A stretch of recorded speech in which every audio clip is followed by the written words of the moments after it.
G'day ladies and gentlemen, welcome back to the channel. I'm of course Calphilus, and today we're going to be taking a look at the Path of Champions Legends of Runeterra, where I'll be bringing you some interesting news here regarding the future update, the future patch, or future content here in the POC. So for those of you who don't know, there was an interview yesterday on the Twitch by a streamer by the name of Skillroy, where he interviewed one of the Riot developers by the name of Dan Felder. So Mr. Dan and Mr. Roy here discuss regarding the future POC as well as some potential new content being added into the game. Now there was a lot of stuff discussed in the interview, so I'm just going to give you a watered down version where I'm just going to be giving you Mr. Dan's responses to Mr. Roy's questions. The total length of the interview was about an hour or so of Mr. Roy's stream, and I believe the link should be in the description down below if you'd like to check the whole thing out live. Now I apologize I couldn't get this out immediately after the interview was done. As I mentioned before, time zones are a problem because when the interview was conducted and completed, it was around 5 in the morning. Obviously, I'm not able to record at the time. So basically, I just hope you guys could still appreciate me bringing this to you a day later, or maybe a little bit later. Anyway, let's not waste too much time, let's go over what was discussed. So first of all, Mr. Dan here talked about the monthly adventures. I'm gonna play you an audio clip. In fact, this is what I'm gonna do for everything that was discussed. I'm gonna play you the audio clip,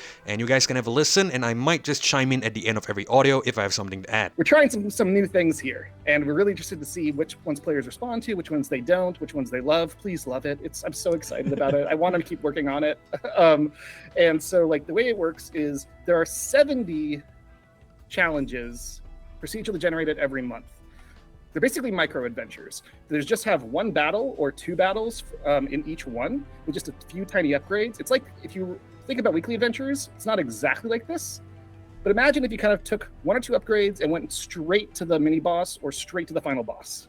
And so the idea with that is it takes about 45 minutes on the low side, often an hour or more for many people to beat most adventures. So if you try to ask people to do that with like almost 40 champions, and it's only going to get bigger as it goes on, that's a lot of gameplay, even using everybody just once. So what we wanted to do was let you say like, oh, you're going to be playing these smaller pieces of content, and the weekly adventures and the full runs are like the main course, and that there are these smaller challenges worked in that are bite-sized, and you use your whole roster. Alright, so that is monthly adventures. So these will be added, I think at the end of the month, or potentially, probably at the end of the month, when the new patch drops, and it should be live for, the 2 or 3 months that are about to come. I'm gonna get to that in a second as well. But yeah, that is the monthly adventures. Now, Mr. Dan here also talked about, the champions having 3 uses. I think it's better if you hear what he says. Every champion has only 3 uses, win or lose, for the entire month within this one little mode. So basically, if you use Jinx and she wins 3 times, loses 3 times, some mix thereof, she's going to win 3 times. That's great, and that's it. So you can't just use her to beat every challenge, and you don't want to. You want to be strategically figuring out, as we found out when we were playtesting, oh, like, I could clearly beat this with my Jinx, but I think I can beat this one because it's such a landmark-oriented one with like my 1-star Ornn. And be able to, and since this is an opportunity to win with him, I should be going for my weakest champion that I think can beat this adventure. So it kind of auto scales to your difficulty. So yeah, looks like we might have to be really careful with the champions that we use into each adventure. I think it should be okay because, honestly, they are trying to get us to play different champions, which could be good, probably for, well, players that have been playing for quite some time. I think it might be a little bit, well, not really detrimental, but a little bit unfortunate for those of you who are just joining us, of course. I know a lot of you are just joining us here on the game. I receive a lot of comments of that nature, so I'm a little bit sorry on that front because, yeah, looks like this is probably a more endgame focused format, which brings me to the next point that Mr. Dan talks about. That's sort of like the monthly, at the heart, the monthly challenge is. It's 70 procedurally generated micro adventures, and there's very few upgrades during it, so it relies very heavily on people that are already having like, very progressed champions. It's really aimed at people who are already kind of graduated beyond the current challenges within the game. This is mostly aimed at that. It doesn't even unlock until Legend level 15. You probably could have waited longer because it's really aimed at people that have large, deep rosters. Alright, so that is basically just the general idea of the monthly adventures. In the interview, Mr. Roy and Mr. Dan talk more about in-depth on the adventure itself as well as some other stuff planned. So we're gonna go through what I felt was probably most important from the interview. So the first thing that was talked about was a leaderboard in the particular mode. Again, I'm just gonna play the audio clip here, so have a listen. It's not a competitive mode. It's aimed at players to see how far you can personally get every month, and it tracks your total adventure completions. But for people that are at the very edge, we wanted like some way to let them differentiate themselves. So we also like generate points based on how many total encounters you've completed successfully. So if you've like are in a 2-encounter adventure and you only win one of them, you're getting some points, not the points you would normally get for completing both of them, that kind of thing. And also there's additional tiebreakers on top of that, but it's not really supposed to be competitive mode. It's just a way for people that are at the very tip of the spear who really want to see how they stack up against the world to have an additional layer of competition. After that, they also discussed the criteria as well as the way they are going to rank players based on the leaderboard. Have a listen as well. We didn't want people to angst too much about that. Like we wanted players to just focus on just try to win. Don't worry about that too much. The additional tiebreaker, it's a very, very tiny tiebreaker. It really only matters if you have the same number of adventures, of successful encounters completed as anybody else does. So because there needs to be some way to tiebreak. Of course. It's earlier time date in the month. So basically, if there's like a very small additional point value for beating adventures earlier in the month instead of later, which makes some amount of sense because we also didn't want players to feel like they should wait till the very end of the month where things are maximally powerful with whatever additional power they've gotten during that month to run the monthly adventure and feel dumb. So now there's an incentive if you care about being like super min-maxy and you really want to engage with like the asynchronous PvP layer of it. Again, it's entirely asynchronous. You're not playing under players here. It's just a way to compare like scores. If you really want to engage with that, there's a reason to do it later, which is you'll be more powerful, and there's a reason to do it earlier because it's worth more points. So play when you want, it should work out. Anyway, Mr. Dan also touched a little bit more about the format of the monthly adventures. This is what he said. So basically, you can play all of the adventures from day one currently. We might change that in the future because I don't want players to burn out like on the first weekend and feel like they have to, especially if people start treating this really competitively. I don't know if anyone will, but if people do, we want to give them a good experience and not make them feel like they have to like, you know, the moment this drops, take time off work to be able to compete the way they want to. So one reason that we're willing to release this right now without answering all of the questions you might have, though this one we totally can answer, is because we want to see how players are engaging with it before we like make it matter a lot, so that way players don't feel like they're robbed of something.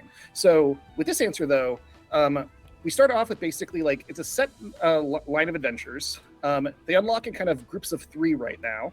We built this to be very flexible to try out lots of different things. But basically, like the first 3 adventures in the 70 start unlocked, and these are micro adventures again. They're not like full. There's 1 or 2 fights each, and then if you beat the 3rd one, that unlocks the next 3. Beating the first 2 doesn't unlock anything. So it's like number 3 unlocks 4, 5, and 6. Number 6 unlocks 7, 8, 9, and this goes to 69, unlocking 70. Each of those has a set target difficulty in star tier. And so the early ones are mostly 1s and 2s, but we weave in some 3s that way you don't have to like wait a long time. One thing we figured out in playtesting was some players wanted to get to hard stuff like right away. Of course. So we for those players, just beat the 3rd adventure like twice. And again, they're just like 1 or 2 encounters each. It won't take long. And you start seeing like a 3-star challenge woven in to every bundle of 3. And if you want to keep just unlocking the furthest ones you can, you start seeing 4s, 4.5s, and it's going to be very interesting. It's also going to be challenging in really neat ways because we've never seen these micro adventures before.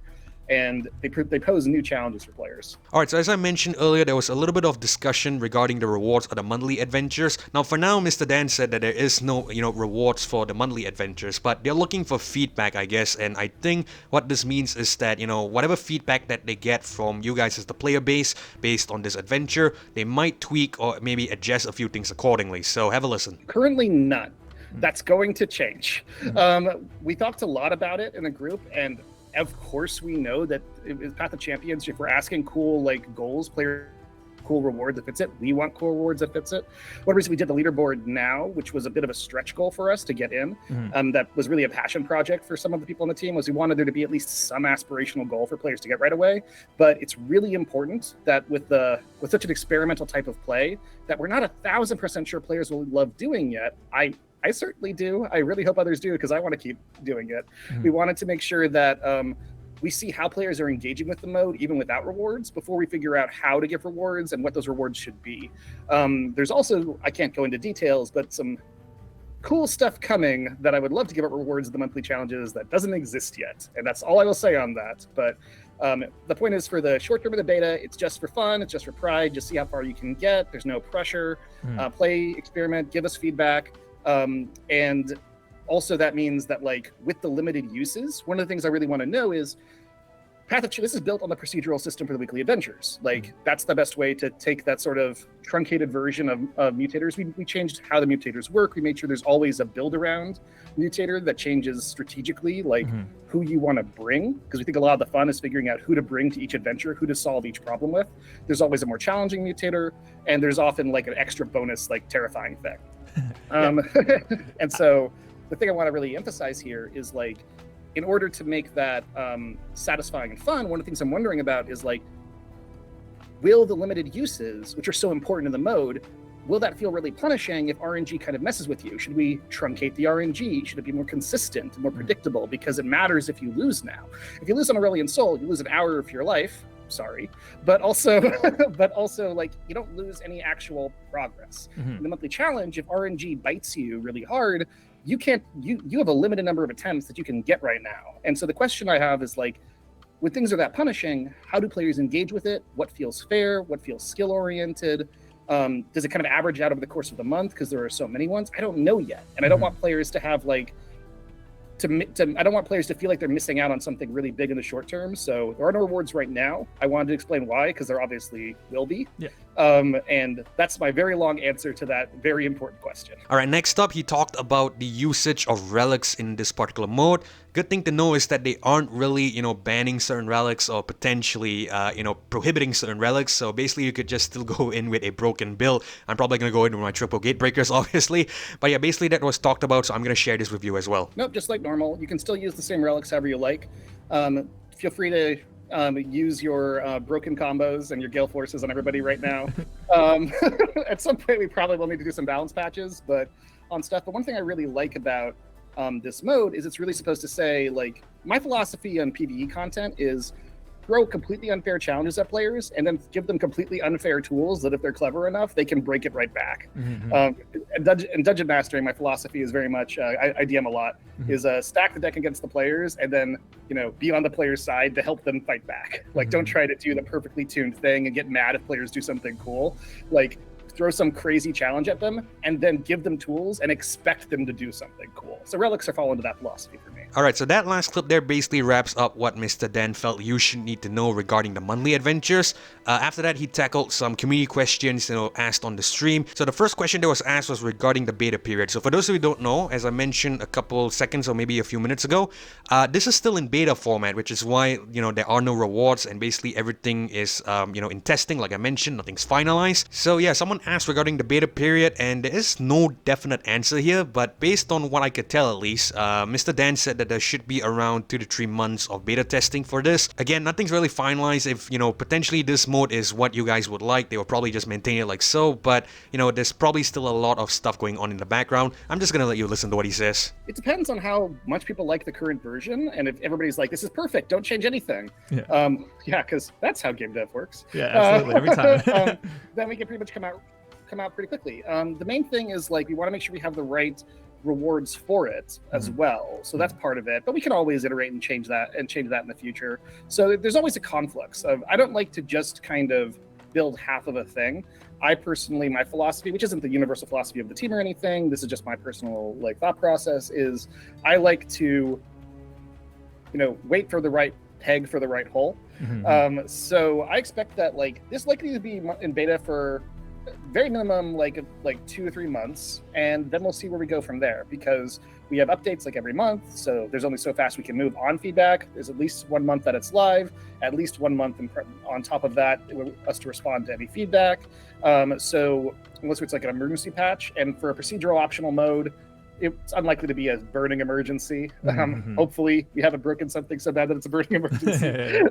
And so it's like a minimum of 2 to 3 months before we would see any sort of like major changes. Might be longer, might be shorter. Hopefully we'll be doing smaller iterations and not trying to do like giant monthly challenge 2.0 many months out. I hope that we like do more explorations, like small improvements to mutator pools, maybe an additional adventure structure, but it'll entirely depend on what the community is hungry for and what fits easily into our dev schedule of what we can release. So like one thing people don't always think about is like there are different disciplines on the team. My time is relatively flexible right now. So if it's something that a designer can solve by themselves, like working within existing systems, I can react really quickly and get stuff into the game. If it's something that requires like engineering, they're more under demand right now on the team. And so you have to wait longer to get engineering resources on something. So it really depends on the type of change you want to make, the type of change community requests, how fast we can act on it. All right, so next up is probably the most important question that was asked on the stream, in my opinion, and I'm pretty sure a really, really important question for all of us here as well, if you've seen my videos: duplicate protection. So I'm not going to say anything yet. I just want you guys to listen to this audio clip, and I'll give you my thoughts after the end. So we've actually talked about duplicate protection a lot on the team. It's something that has trouble getting prioritized in various ways because there's a lot of other really impactful improvements we want to expand. And one of the things is like when we release new champions and new relics and new content for players, which players also really, really want, that releases some of the pressure on duplicate protection because now you can get more champions and so on. So it's something we've been talked about. It's not on the roadmap right now, but it's something that we feel a lot, by the way. Like I have all the champions. I do not get to cheat any of the relics or champions into my account. We play the way players play. That's part of the pacts of like that we make with Riot. So as much as Twitter or Reddit has asked about duplicate protection, I assure you people on the team have asked me about it more. So it's something that we definitely like know. We want to give players more agency, especially to target relics eventually, but it's not coming down the pipe in the very short term. Now, to be fair, they did mention that they are looking into it, but apparently this is not high up on their priority list, so I'm a little bit concerned about that, I'm not gonna lie. I'm not trying to knock anyone at Riot, I'm not trying to throw shade at all. Basically, I'm just a little bit concerned as to why is this not, possibly higher up on the list. I'm pretty sure they are probably taking a look at it, but, I feel like this is a really important issue, which probably goes overlooked or basically just, swept under the rug, if you will. They said that they want to prioritize bringing out new stuff, which is all, good and stuff. But, there are players out there who are new to this game. They are struggling to unlock certain relics as well as certain, champions and stuff like that. I feel they should take a little bit more precedence, at the top of the list. Again, this is not for my own personal benefit. I know I have a lot of champions that are still locked, so maybe you could possibly wrongly interpret it that way. But, I get a lot of comments here on the channel. In fact, if you've seen the video, there's a lot of people who are struggling to get relics as well as champions. Again, to be fair, they didn't say that they are not going to take a look at it completely, but I feel like this should probably be a little bit higher up on the list. There's a lot of people who wants to unlock certain relics as well as certain champions, and with the introduction of this mode, actually it gives them more reason to potentially look into this issue. So yeah, I'm really hoping they do, because I can show a lot of screenshots here on people that are frustrated and annoyed about not getting the relics and champions that they need. In fact, for those of you who are with me for quite some time, you might have already known that I did send a community ticket, a support ticket I should say, to the Riot support website, and essentially they did mention they are taking a look at it. But I'm not gonna say too much about this. I'm not gonna get too in depth into this. I guess we'll just have to wait and see what happens. But I'm a little bit gutted that they did mention that this is not on the top of the priority list. All right, moving on, Mr. Daniel talked a little bit more about the target player base, and essentially this is more geared towards endgame players, like I mentioned earlier.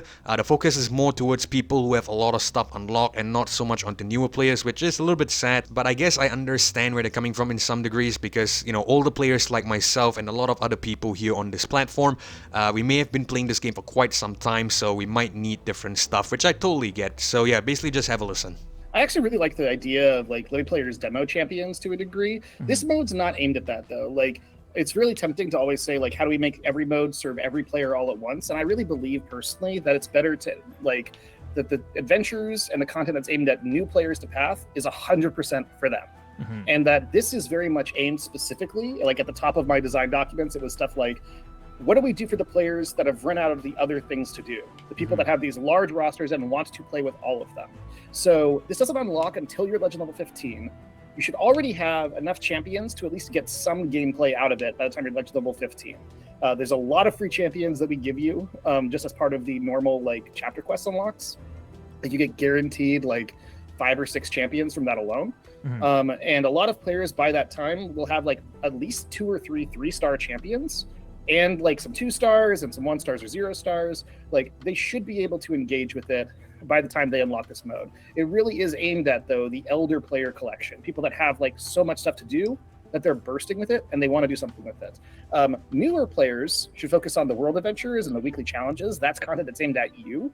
And that will help get you rewards to get ready for this big Mount Everest in the distance. This is the Mount Everest that you're supposed to be climbing towards. All right, so this next bit is regarding balance changes, and don't worry, there are no major balance changes in terms of the relics as well as the other star powers and whatnot. Everything's still the same for now, because Mr. Dan here did mention that they will be addressing some of it in future patches, but he did not reveal which patch. So yeah, basically just have a listen as well. Will we rebalance or change things in the future? Absolutely. Like, it's very tempting to say that, you know, we're going to hit one perfect point, but that's not true. And the only way to ever hit like a perfect balance point is to take no risk as a game designer. Yeah. Like, I would much rather do something like we released Nami recently. We knew that like her first star power was going to be crazy, but we're okay with that because we wanted to have some fun and we wanted to see, is this crazy as we think? We did players of Nami in the first Path of Champions. This was her first star power.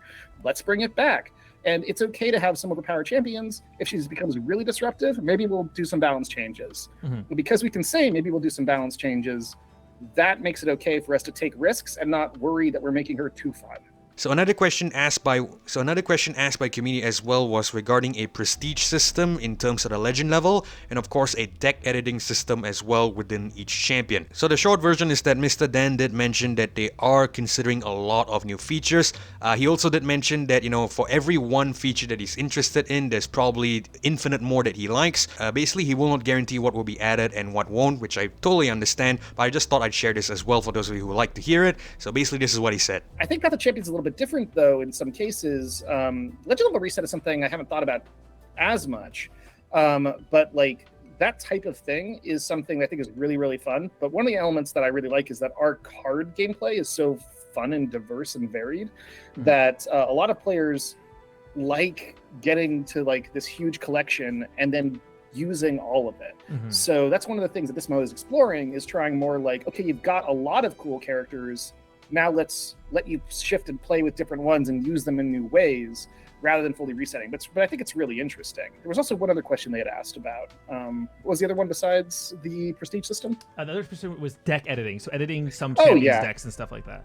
Yeah, well, it's a very interesting Path of Champions because obviously this would be like a really interesting thing to do because a lot of players by the time they're at like level 30 and like 3 stars have used the starting deck a lot. But one of the interesting things, because it's a roguelike mode, a lot of the natural deck editing happens like during the adventure.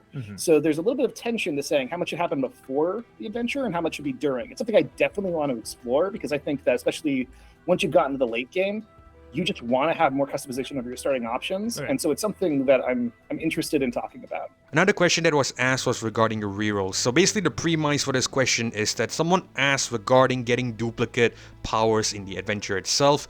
Personally, I don't really think this is that big of a problem. Well, I can understand if the powers are kind of shit, but, you know, if the powers are kind of OP, like lately I've been getting a lot of welcome gifts, duplicate welcome gifts, I don't think that's too big of a deal. Either way, here's what he said. So the question is, so I think that's a really good idea, and I believe it's actually in our backlog. It just hasn't been the highest priority thing for us to do, because the adventure still works, and it also kind of, I think, creates a bit of tension about the reroll, because it makes it harder to fish for the perfect power. So it's like, look, you can spend a reroll if you really don't like what you have, and then it's sad to see some of those options again, but could you live with this? And the bias should be to like wanting to live with what you have and use the rerolls for emergencies, not using rerolls to fish for like the same god build every time. Alright, so probably a little bit more exciting stuff regarding the POC here. This is a segment where basically someone asked regarding additional content into the POC, like, you know, will there be new champions being added and stuff? Basically, Mr. Dan said this. The nice thing about this mode is it actually encourages us to do it. One of the things that I think is really important is to have a lot, like, if you're going to try to make a company that is for players, and I love Riot because when they say player experience first, they actually really mean it. Like, if you bring up a Riot value in a meeting here, like this doesn't feel like it's player experience first, you better have a really good reason why it actually is, because otherwise this is not shipping. Like, this is something we take really seriously. And the reason I bring that up here is because I believe the way to do that is to align the incentives of the players and the devs. One thing I like so much about the monthly challenges is it makes it really valuable for players to get all the champions and invest in all of them and progress all of them. I mean, your time, I mean, everything. So basically, like, you're rewarded for having a lot of stuff. Even if our new champions come out and they're not overpowered compared to previous ones, there's still 3 more uses as long as they're still functional. So the cool thing about that is it actually increases the reasons for us. If people care about this mode and if people play this mode, that makes it more valuable for us to release more champions, because now players have additional hunger for more champions. So this is actually a really positive thing for the future of Path, because if people suddenly want 50, 60 champions, like, we would of course make them. So it's obviously nice that they are adding new champions and they're actually shifting some emphasis back onto the POC. And this also brings me to the next thing that was mentioned. So Mr. Dan here talked about the re-emphasis on POC because of an outcry of you guys who basically wanted to see more POC content. This is what he said. The thing I also want to say is, again, I'm not promising any future stuff that's not announced yet. It's going to happen. But the main thing is, like, I want to tell you that our philosophy is we look at what players care about. And for example, when we were first pivoting back to focusing on PvP, because a lot of our players play both PvP and PvE, like, we were planning to de-emphasize Path, like, not remove it, but de-emphasize it. And a lot of players just have been loving it, expressing their appreciation for all the events. We've seen the numbers go up. We've seen people buy the event passes once we started adding Path of Champions content to them. It's clear players really care about this, so we're making stuff for you. Like, and so I can't tell you what the future holds exactly, but I do predict more champions coming out, and this mode only increases the likelihood that is something that the community can be excited about, and is something that we can be excited about to support. And last but not least, Mr. Dan also talked about relaying feedback to the development team, and basically he talked about the ways you could do it as well as how you should do it. The short version is, he said, you have to give your thoughts on the mode emotionally. So if you're feeling bored, just say that you're bored and then give your reasons, and then they'll potentially take it into account. Here's what he said exactly. First off, in terms of the community angle, like, posting on the Reddit groups for Path of Champions, I read like every post that makes it onto the hot things. I do that regularly. I comment on a lot of them to make it clear I'm doing that. But basically, Legends of Runeterra subreddit, and that's really good. You can tweet at us, of course. There's lots of other ways to engage. You can give feedback. You can leave positive reviews, hopefully.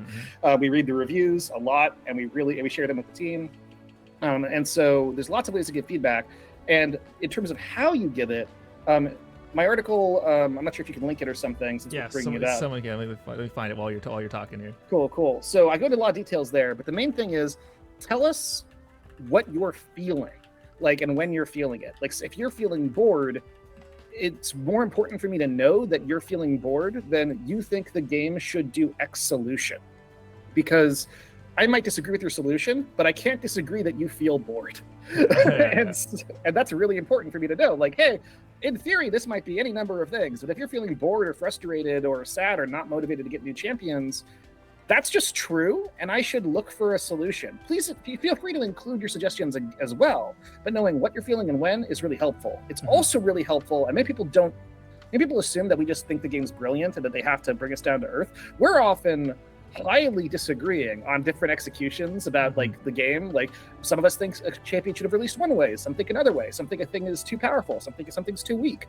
And so one of the things that's helpful to know is also what you like about the game, because it's much easier for us to say, oh, you liked X, I'll do more things like X. That's a version of success. There's a really fun phrase I like, which is all like happy families tend to resemble each other, but each unhappy family is unhappy in their own special way. Right. And good game design's like that, because knowing what you like, what you value, what you appreciate in the game, we can always do more things like that. Just knowing that you don't like something doesn't really necessarily, even if you think you have an idea of that would fix it, and it might be a good idea, it's not proven yet. Whereas if you say, I like this part of the challenges a lot, and it makes me feel like, because of these reasons, this is how I feel, and I feel frustrated about these things, here's why I think that is, that's so valuable, and I want to read that feedback. And there you go, that is everything that was basically shared in this interview that I thought was important to highlight and basically bring forward in the video. Now I'm really excited for this because first of all, there's new stuff coming, which is always great, but the contrarian in me, which honestly I don't really like, is a little bit worried about how the leaderboard will be implemented in future and the relation to that with the rewards, as well as potentially the duplicate protection being a little bit lower down on their priority list. Now once again, I must stress this, I'm not trying to basically throw shade at anyone or anything. All I'm saying here is that duplicate protection probably should be a little bit higher up on the, priority list in my opinion, because like I said, they are releasing a new mode that is focused on using as many champions as you can. So I feel like this is probably a good opportunity to have that into the game, allow people to unlock more champions more consistently compared to basically contending with duplicates. So I'm not going to summarize everything here. I've basically interjected what I felt about certain things during certain topics, and yeah, basically we're just going to end it here. So let me know your thoughts down in the comment section down below. If you enjoyed this video, consider liking as well as subscribing to the channel. I really do appreciate that support. It really helps me out with my videos as well as the channel. So thank you guys so much for watching as well as joining me on this one. This is Keflo signing off. Hopefully I catch you all in the next one. Goodbye.